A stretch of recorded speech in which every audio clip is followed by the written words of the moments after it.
You've tuned into The Mountain Gardener with your host, Ken Lain. Gardening, it can be challenging, but with these simple insider tips, you'll reap huge rewards. Now, let's tune into today's Mountain Gardener with Ken and Lisa.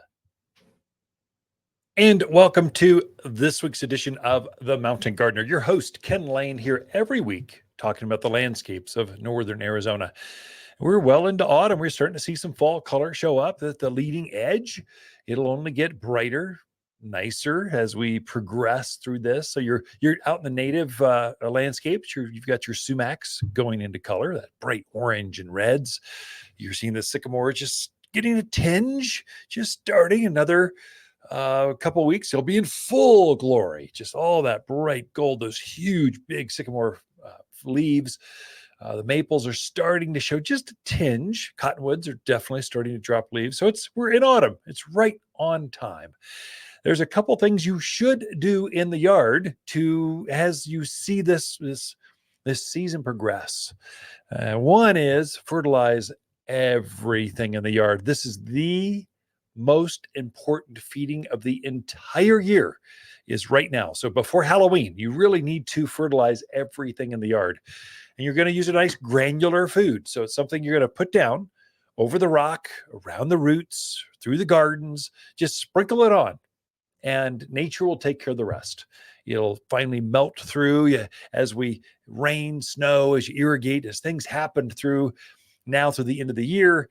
It will slowly penetrate through the roots, and the plants will pick that up, store it in the root structure, and that's the food it's going to use for next spring's flower buds and leaf buds. It is so important. I mean, I can't emphasize it close to enough.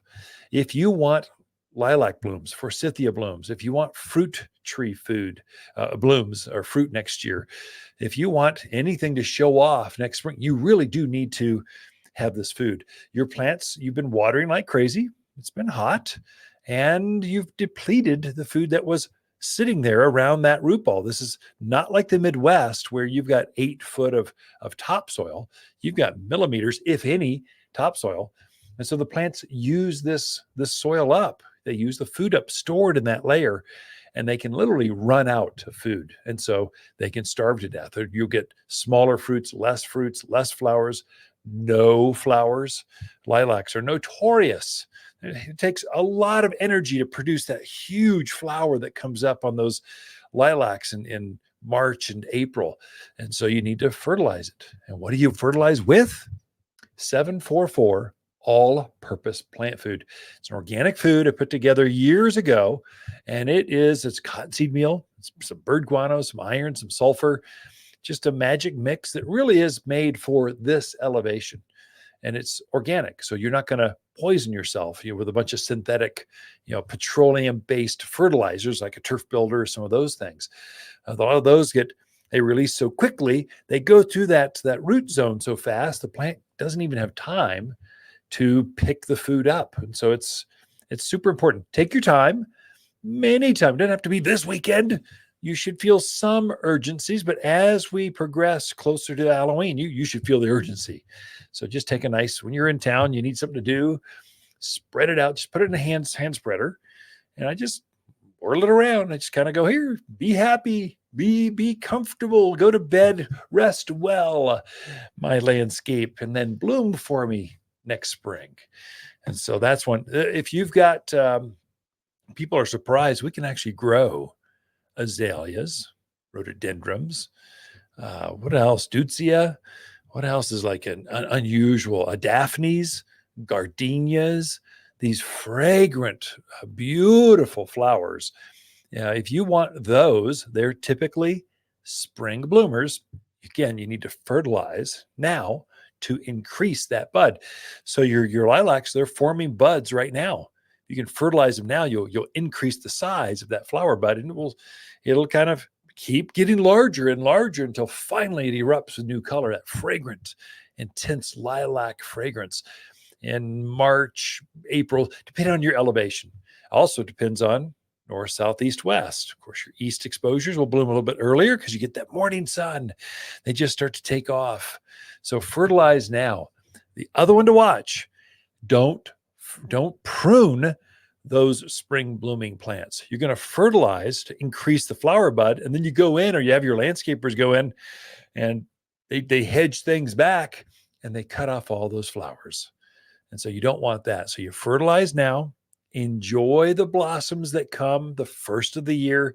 I mean, jasmines will start to bloom January, camellias, 1st of February. Then it's the forsythia, the 1st of March, and it's lilacs right after. Just progression of beautiful color that happens. Well, they're forming their buds now to show off in a few weeks, literally from now, or a few months at the latest. Those plants will start to bloom. If you're pruning them, you prune the flower buds off. It won't damage the plant. They don't care. Well, actually, they do. They like to bloom. They're bred.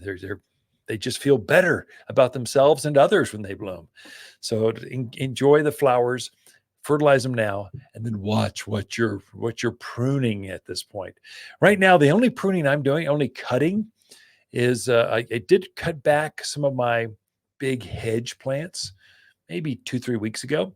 And the reason I did that, they were just getting overgrown. I mean, they were just taking over. Oh my gosh, they're in the walkway. They're taking up the patio. I'm going, okay, that's it.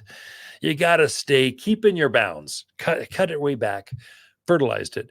So it will start to have some new growth. So I get rid of some of that butchery cut Dr. Seuss look. I want it to look more natural. And so I cut it back aggressively, fertilize it, and it just will start to elongate before the winter really hits it and shuts it down. Doing some of that. I'm pruning back like grapes. They're done blooming. Not heavy, just those tendrils started to take over. They're up in the trees. They're going, okay, guys, listen, I love the grapes.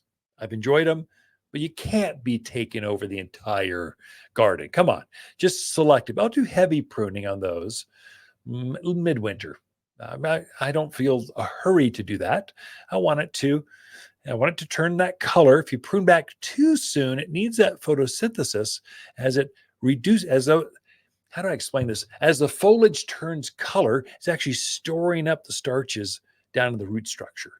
So it's super important to let them go through that process and then rake everything up, clean up at that point. Also, if you're doing heavy pruning now, so a lot of folks go, oh, we need to prune the roses. No, you don't. Not at this elevation. Down in Phoenix or California, that's what you do. You do it by the end of the year, actually, like in the next few weeks. Here, we don't do that.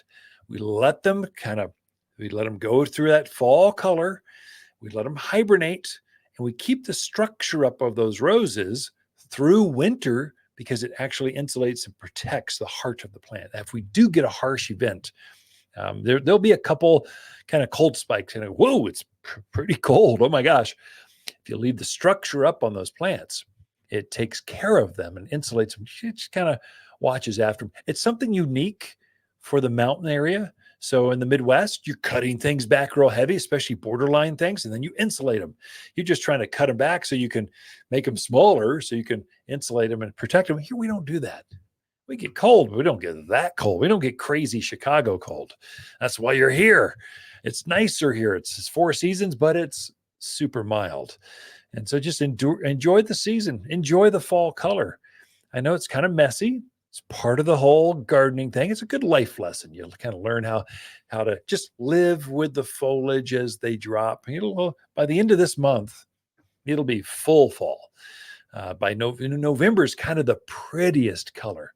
That's when the Japanese maples, the Bradford pears, ornamental pears, they start to turn color. All your fruit trees will be in full color.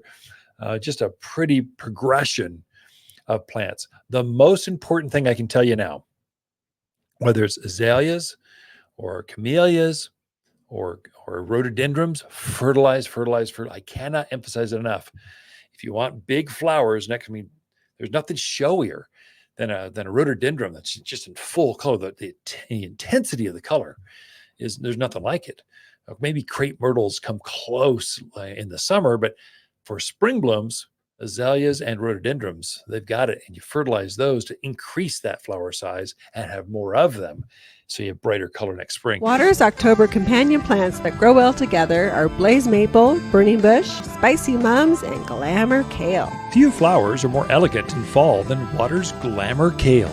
The autumn colors are perfect for containers, beds, and borders. And it's so easy to grow. This unique Prescott selection is an award winner for cold hardiness, intense red, purple flowers in a frilly package. You'll find bright fall flowers here at Waters Garden Center in Prescott. For a more fruitful garden, increased success in the landscape that just feels better, then tune in daily to the Mountain Gardener podcast. Subscribe through your favorite podcast streamer or visit watersgardencenter.com.